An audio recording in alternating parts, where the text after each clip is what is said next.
Bienvenue à tous pour ce 4e numéro Perpignan ça bouge. J'espère que vous avez passé un bel été. Pour ma part, je suis heureuse de vous retrouver aujourd'hui depuis la terrasse du Dali Hotel. Je vous laisse admirer une des plus belles vues de Perpignan, la Rayonnante.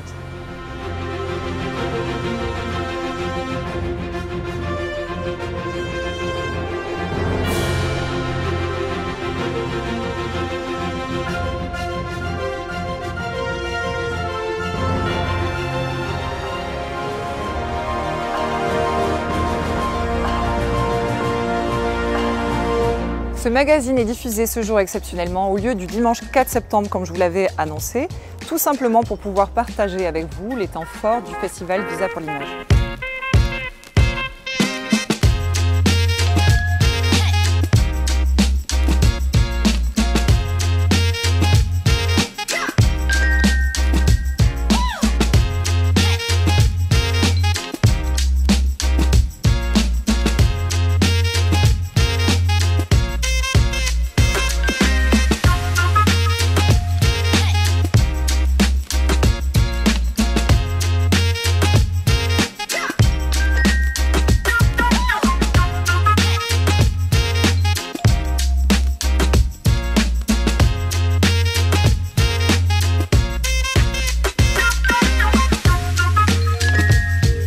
L'été a été festif à Perpignan. Place aux belles images et rayonnantes.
Quel succès! Ces 11 soirées ont réuni environ 88 000 personnes autour des spectacles sur la Basse, mais aussi sur les places en cœur de ville, pour se clôturer au pied du Castillet devant le spectacle Son et Lumière.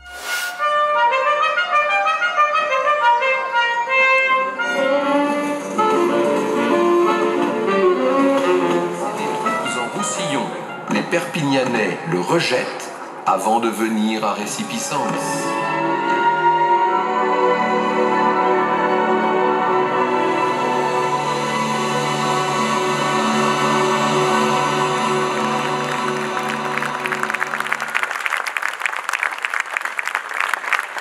Tête en Fête, pour sa 2e édition, a connu une belle réussite avec plus de 85 000 visiteurs.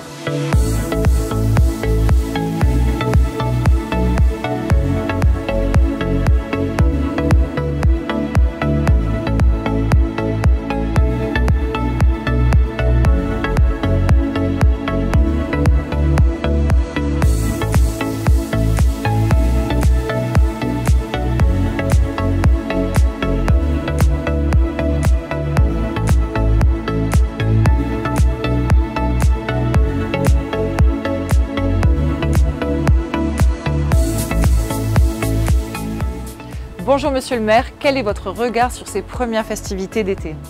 Bonjour Nina, ces festivités cette année ont été particulièrement réussies.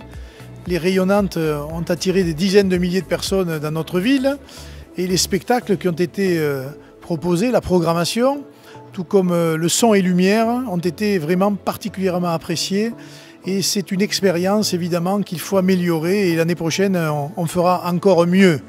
Place à la rentrée. Nous avons suivi Louis Alliot, maire de Perpignan, accompagné de Madame Sophie Blanc, adjointe à l'éducation, à la rencontre des équipes enseignantes et des élèves.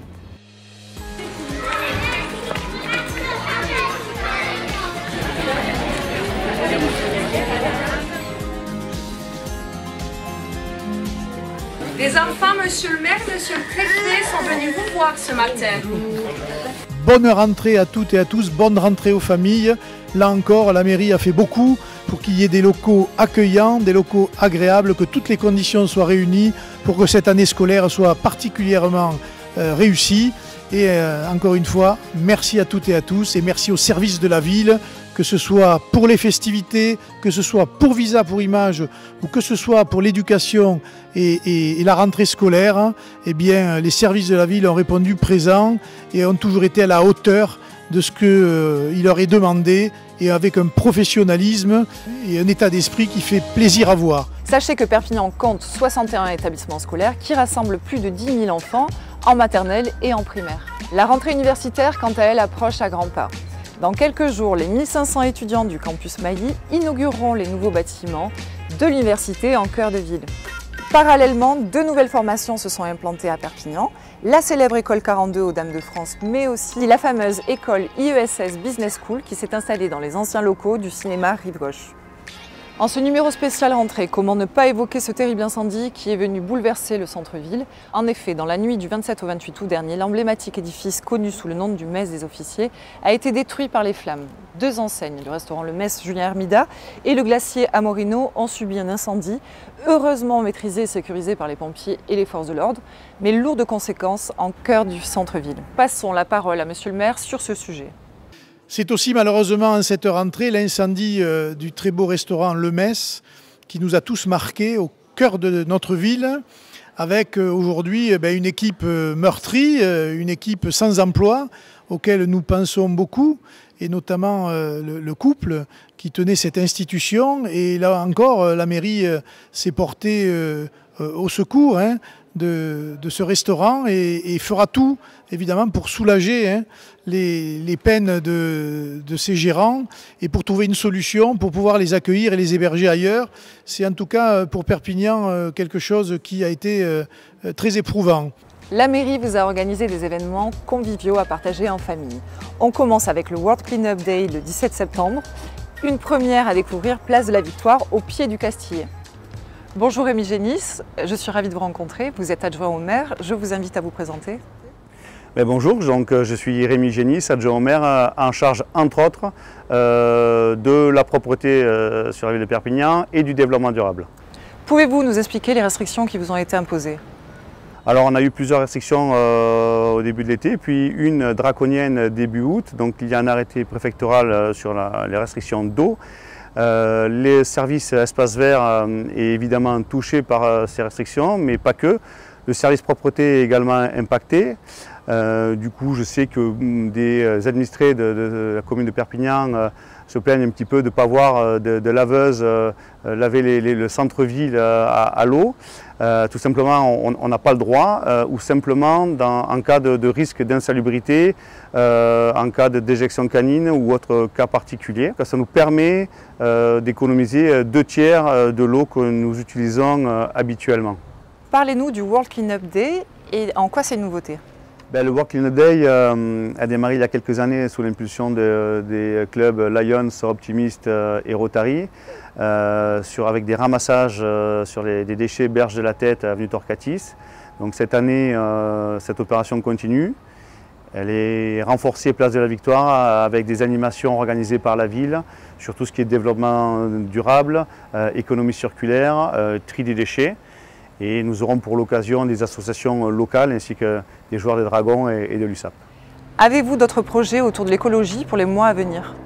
Oui, nous avons d'autres projets avec l'embauche d'une personne dédiée à tout ce qui est éco-citoyenneté et environnement. Notre priorité, c'est de la pédagogie auprès des scolaires de Perpignan. Donc il y a des interventions d'associations qui sont prévues tout au long de l'année sur tout ce qui est économie circulaire, tri des déchets et environnement de manière générale. Merci Rémi Génis, à très bientôt. Avec plaisir. Ce même week-end, les monuments de notre belle ville ouvrent leurs portes au grand public et gratuits pour tous lors des Journées européennes du patrimoine.